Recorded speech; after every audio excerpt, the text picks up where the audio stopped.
오늘 이렇게 또 뜻깊은 아, 아주 이음교회가 창립이 되고 새롭게 시작하는 은혜의 자리 앞에 주님 앞에 말씀을 전할 수 있고 참으로 제 개인적으로 영광스럽고 감사한 시간입니다. 저는 오늘 이 자리에 오게 되는 이 순간 성경의 한 말씀이 문득 마음 가운데에 너무 감사하더라. 따라합시다. 믿음은 바라는 것들의 실상이라. 실상이 우리 앞에 있는 거예요. 제가 3년 전 우리 송탄 중앙침례교회를 부임하고 그 속에서 우리 김나원 목사님이 송중침의 선임이 되는 과정 속에서 목사님께 앞으로 사역에 대한 방향이 어떻습니까? 라고 제가 물어봤을 때 목사님께서 늘 마음 가운데 지금껏 꿈꾸고 언젠가 목사님이 허락하면 송중침에서 계속되는 사역을 통해서 제가 있는 고향으로 가서 개척을 했으면 좋겠습니다. 라는 믿음을 갖고 있다라고요. 근데 이 3년이 지난 이 순간 이 믿음이 실상이 되는 모습을 바라보면서 하나님 아문 앞에 꿈꾸고 있는 그 믿음이야말로 얼마나 위대하고 현실감 있고 실현될 수 있는 능력인가를 다시금 확인하게 되었습니다. 저는 이러한 믿음을 따라 세워진 오늘 우리 나주 이음교회를 향해서 새 시대와 이어지는 교회 이름이 이음이지 않습니까? 그러면 도대체 어떻게 새 시대와 함께 이어질 수 있는 교회가 될 수 있는지를 함께 여러분들에게 말씀으로 좀 나누고자 합니다. 참 가슴 아픈 한 이런 유머가 있습니다. 유머라고는 하지만 웃을 수 없는 너무 가슴 아픈 이야기인데 잘 들어보십시오. 태국에 가면 코끼리 쇼가 있습니다. 조련사들이 이 코끼리를 얼마나 잘 훈련시켰는지 조련사의 말에 코끼리가 쇼를 하는 중에 코끼리가 눈물을 흘리는 거예요. 본 그 사람들이 너무 놀라는 겁니다. 얼마나 훈련을 잘 시켰던지. 근데 조련사가 자신 있게 관중을 향해 보며 이렇게 말을 하더라는 겁니다. 여러분, 혹시 저처럼 코끼리를 눈물 짓게 하는 사람이 있다면 제가 이 자리에서 만불을 드리겠습니다. 라고 말하는 거예요. 누가 코끼리에게 눈물을 흘리게 할 수 있겠습니까? 그런데 머뭇머뭇거리고 있는데 갑자기 한국에서 개척교회를 하다가 선교차 오신 우리 김남호 목사님과도 같은 개척교회 목사님이 내가 해보겠다고 라고 하는 거예요. 그래서 조련사가 피식 웃고 사람들이 웃었죠.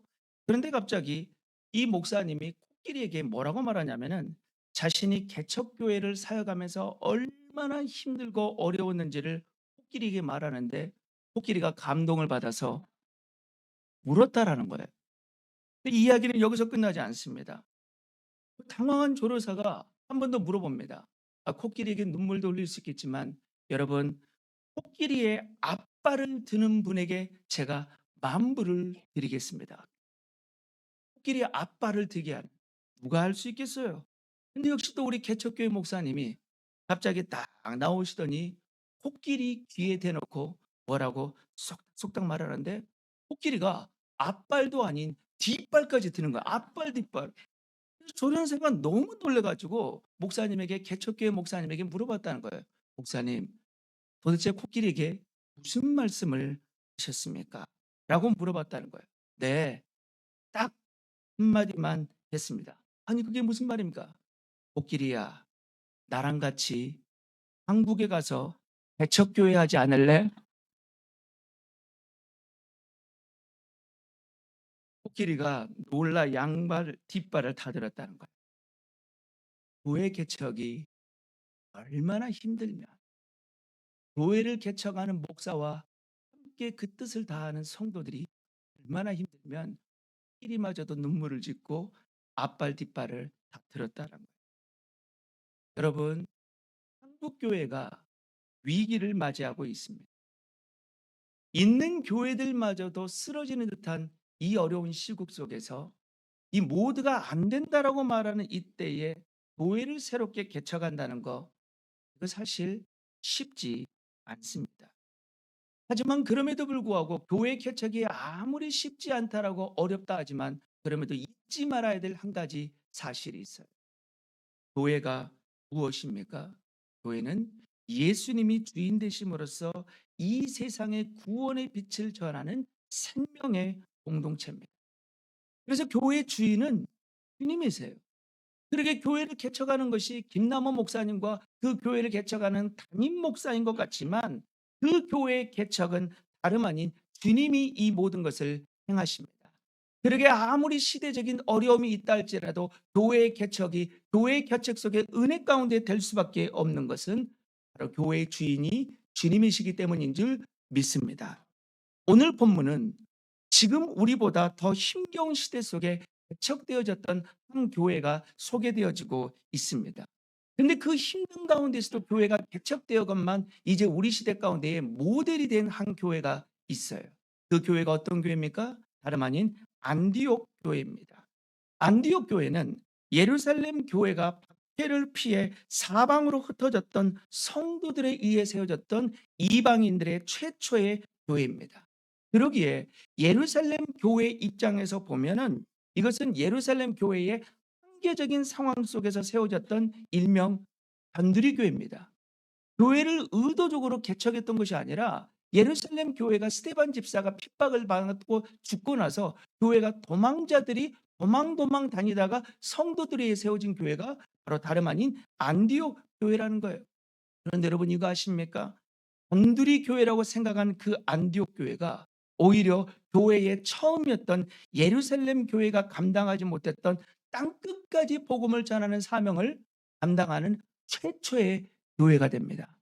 그리고 이 선교적 최초의 교회는 다름 아닌 사람들로부터 최초로 누구라 칭함을 받는, 그렇죠, 그리스도인이라 칭함을 받는 교회가 되더라는 거예요.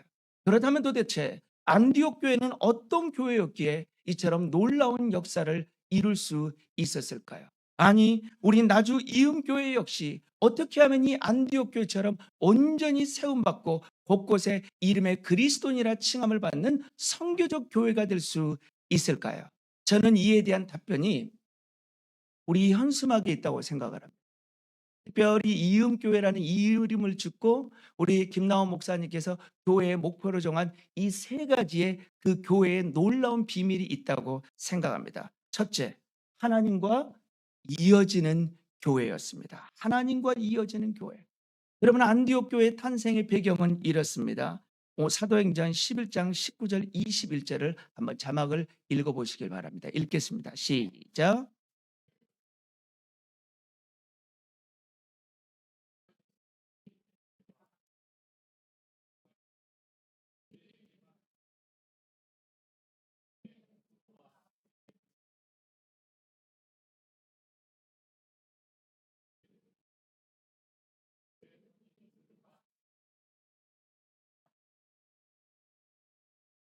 안디옥 교회는 출생한 그 배경을 보니까 서두에 말했던 것처럼 스데반의 순교와 함께 예루살렘 교회를 향한 대대적인 박해가 있게 되자 예루살렘에 있는 교회 성도들이 곳곳에 흩어지면서 베니게와 구브로와 안디옥이라는 이방 땅 가운데의 이 유대인들이 복음을 전하게 됩니다. 물론 여기서 우리가 잊지 말 것은 이들은 복음을 전했다고는 하지만 이방인 땅에 있음에도 불구하고 복음의 대상은 이방인들이 아니었어요. 그들은 해당이라는 곳에 있는 소수의 유대인들에게만 제한적으로 복음을 전했습니다. 왜 그렇습니까?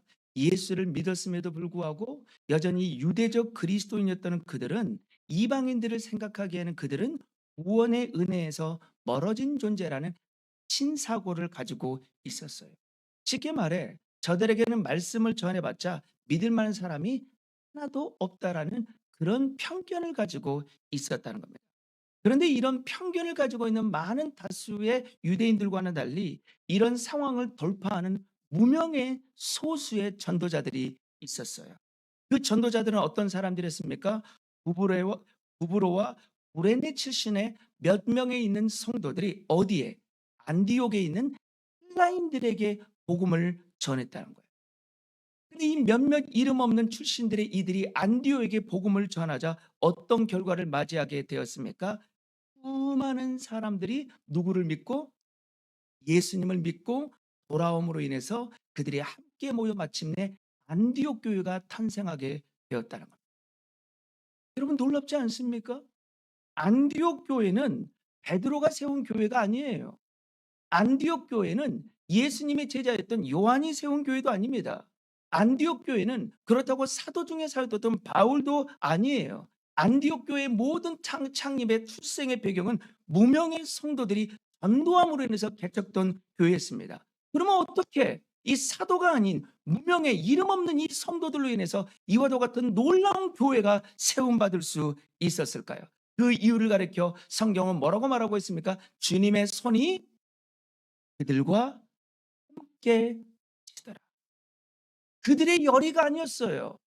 인간적인 교회를 세워보겠다라는 인간적인 성도들의 열심이 아니었습니다.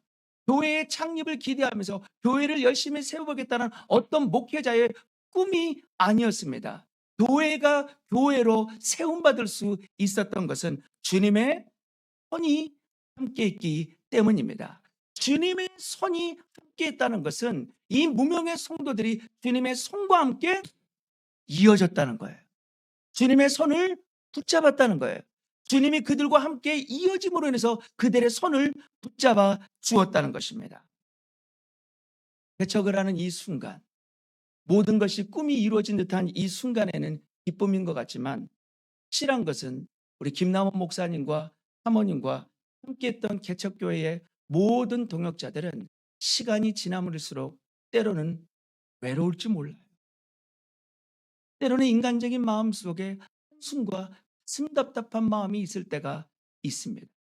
그러나 그때마다 사람에게 손을 내밀 것이 아니라, 환경 앞에 손을 내밀 것이 아니라 이 교회를 개척시키게 하시고 교회의 머리 대신 이 주님과 마음의 손을, 믿음의 손을 온전히 굳게 세움으로써 교회가 교회로서 세워질 수 있는 우리 나주 이음교회가 되시기를 주님의 이름으로 축복합니다. 나주 이음교회는 하나님의 손과 함께 이어지는 교회입니다. 그러나 두 번째, 교회는 하나님과 함께 이어지되 정말 마지막에 잘 말씀하셨어요.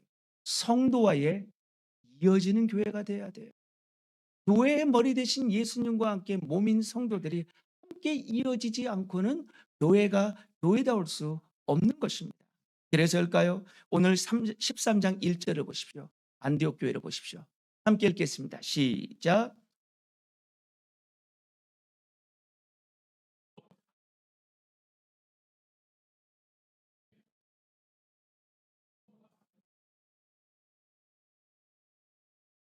네. 우리는 안디옥 교회가 어떤 사역을 했고 어떤 교회인지를 상세하게는 모릅니다. 근데 안디옥 교회를 설명하는 데 있어서 이 성경의 저자이신 성령님은 교회 내에 있는 안디옥 교회에 있는 지도자들이 어떤 사람이었는지를 일일이 열거함으로 인해서 안디옥 교회가 어떤 교회였는지를 우리에게 밝히 증거하고 있습니다. 이 안디옥 교회에 있는 지도자들을 5명을 말하고 있는데요. 첫 번째는 누구입니까? 바나바입니다. 바나바는요, 레위인 출신으로서 일명 정통파 유대인입니다. 누가 봐도 지도자 감이에요. 근데 두 번째 인물 앞에 우리는 깜짝 놀라게 됩니다. 시므온이에요.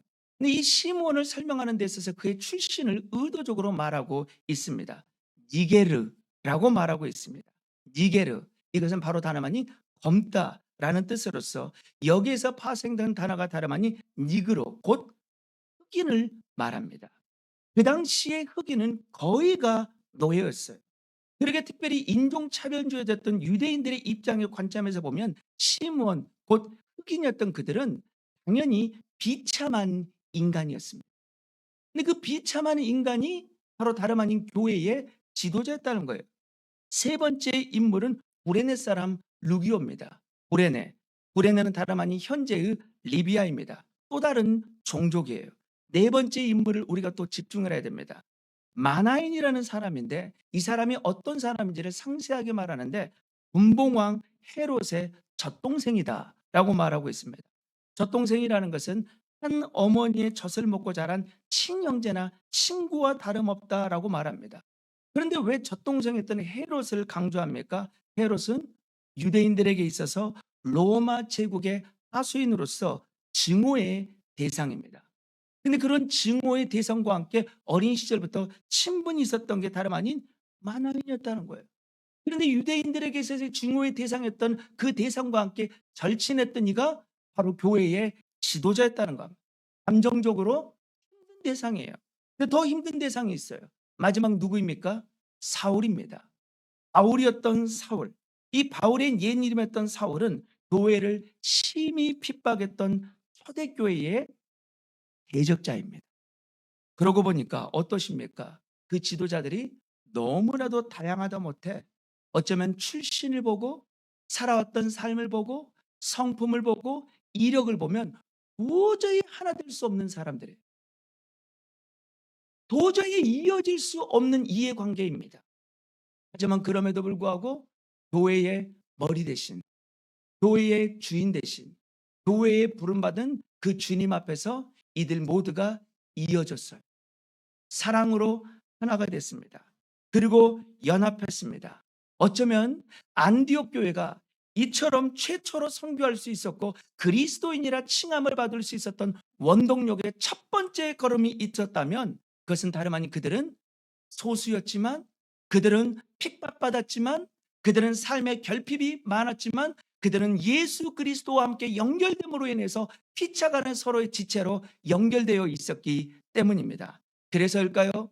예수님은 요한복음 17장에 일명 대제사장의 기도에서 보면 후세를 살아가는 우리와 교회를 위해서 특별히 이런 기도를 하셨습니다. 어쩌면 이 기도는 우리 나주 이음교회가 탄생하는 이 시점 속에 우리 주님이 기도하는 절대적인 기도 제목입니다.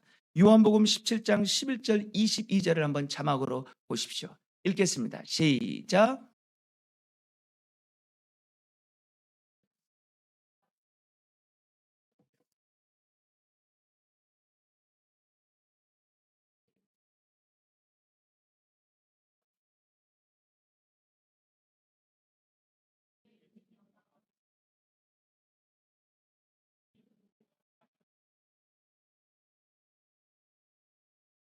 예수님은 십자가의 죽음을 앞에 두고 말씀하세요. 내가 언젠가는 이곳을 떠나 하나님 아버지와 함께 있음으로써 너희들과 함께 있지는 아니하지만 그럼에도 불구하고 너희들을 비롯한 너희들의 복음 증거를 통해 믿게 될 후대의 믿음과 교회들을 위해 내가 거듭거듭 기도하니 내가 아버지와 이어져 하나가 되듯이 너희들도 서로 간에 뭐할지어다 하나가 될지어다. 교회가 크다고 해서 성도들이 꼭 하나가 되는 건 아닙니다. 근데 반대로 교회가 작고 새롭게 시작해서 목숨 거는 믿음의 용사들이 함께 모였다고 해서 역시 하나가 될 수 있는 것도 아니더라고요. 주님과 하나 되지 않고 주님의 은혜 안에서 마음과 마음이 하나 되지 않고는 성도가 하나 될 수 없고 성도가 하나 되지 않고는 결국 교회는 온전히 세움받을 수 없는 것입니다. 사랑하는 우리 김남호 목사님과 함께하는 모든 성도들이 주님은 한 분과 그 마음과 뜻이 이어졌듯이 서로 간에 그 마음과 뜻이 하나 되짐으로써 하나된 몸을 이루는 나주 이음교회가 되시기를 주님의 이름으로 축복합니다. 마지막으로 나주 이음교회는 어떤 교회가 돼야 됩니까? 정말 말씀 잘하셨어요. 하나님과 이어지고 성도와 이어진 다음에 어디와? 빛가람과. 여기가 빛가람이지 않습니까? 곧 세상과 이어질 수 있어야 됩니다. 자, 마지막 사도행전 13장 2절 3절을 한번 읽어보시겠습니다. 시작.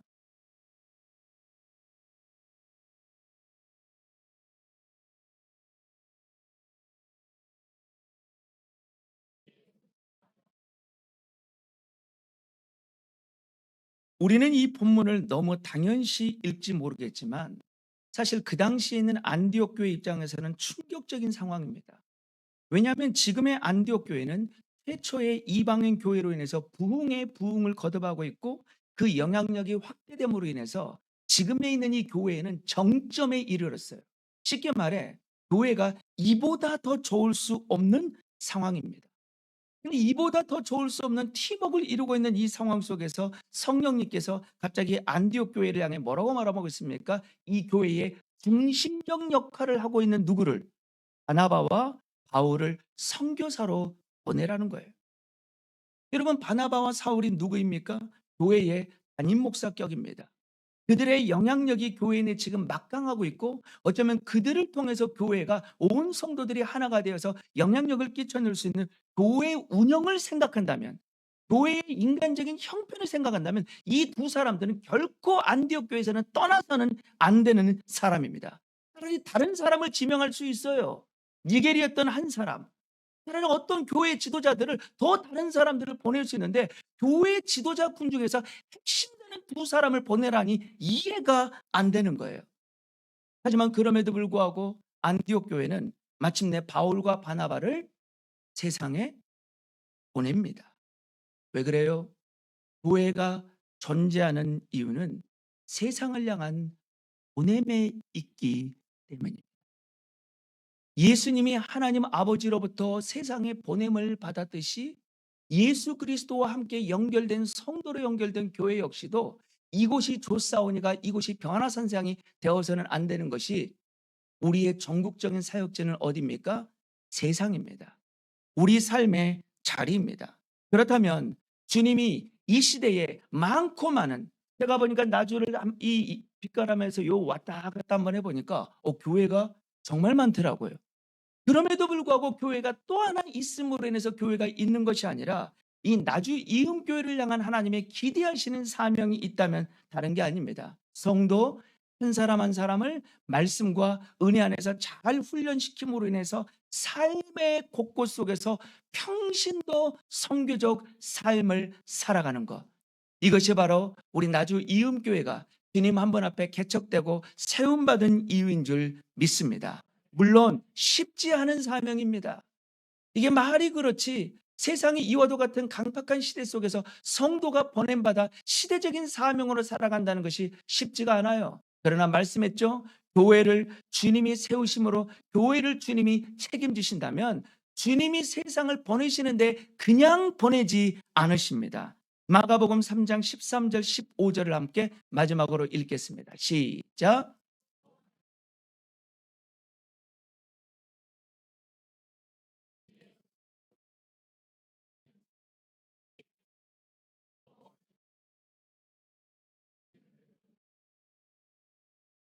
예수님이 12제자를 뭐 하세요? 12제자와 같은 우리를 뭐 하세요? 12제자와 같은 나주 이음교회를 뭐 하셨어요? 부르셨어요. 세우셨어요. 그리고 주님과 연결하셨어요. 그리고 제자들을, 교회들을 믿음이나 어떻게 하십니까? 세우세요. 그리고 세웠던 그들을 주님은 함께 하심으로 인해서 마침내 전도하기를 위하여 귀신을 내어쫓는 삶의 자리를 위하여서 뭐 하십니까? 보내세요. 근데 그냥 보내지 않으세요. 귀신을 내어쫓는 뭐도, 권능도 주십니다. 아시잖아요. 우리 예수님께서 부활 승천하심으로 인해서 마지막 제자들과 함께 이 땅에서의 마지막 작별을 하는 그 순간, 그들에게 있어서의 온 세상의 땅에 복음 전도를 명함에 있어서 사도행전 1장 8절에 뭐라고 말하고 있습니까? 오직 성령이 너희에게 임하시면 너희가 뭐를 받고? 권능을 받고, 권능을 주십니다. 권능이라는 것은 두나미스, 곧 다이너마이트를 말해요. 여러분, 어떤 태산과도 같은 단단함이 있다 할지라도 다이너마이트 하나가 터지게 되면 모든 것을 다 쑥대밭이 만들듯이 이제 새롭게 시작하는 우리 김남호 목사님을 비롯한 모든 성도들 하나 혹 두려움이 있다 할지라도 그 두려움 속에 성령의 권능이 다이너마이트처럼 우리 마음 가운데 심겨질 수만 있다면 가는 곳곳은 부흥으로, 가는 곳곳은 은혜로 폭발될 줄 믿습니다. 이러한 나주 이음교회가 되시기를, 주님과 연결되고 성도 간에 연결되고 이 빛가람에게 지옥과 연결되어 새 시대를 연결짓는 아름다운 교회가 되시기를 주님의 이름으로 축복합니다. 기도하시겠습니다. 하나님 아버지, 우리 나주 이음교회가 새롭게 개척되어 이 새 시대 속에서 그 누구보다 하나님과 연결짓고 성도 간의 마음의 뜻을 다하여 마침내 이 빛가람을 넘어선 온 열방 가운데 지역 곳곳을 함께 연결짓는 새 시대를 연결짓는 교회가 되기를 원합니다. 주목하여 주시고 오늘 안디옥 교회와도 같은 주님의 선하신 손이 함께하여 주옵소서. 우리 주 예수 그리스도의 이름으로 기도합니다.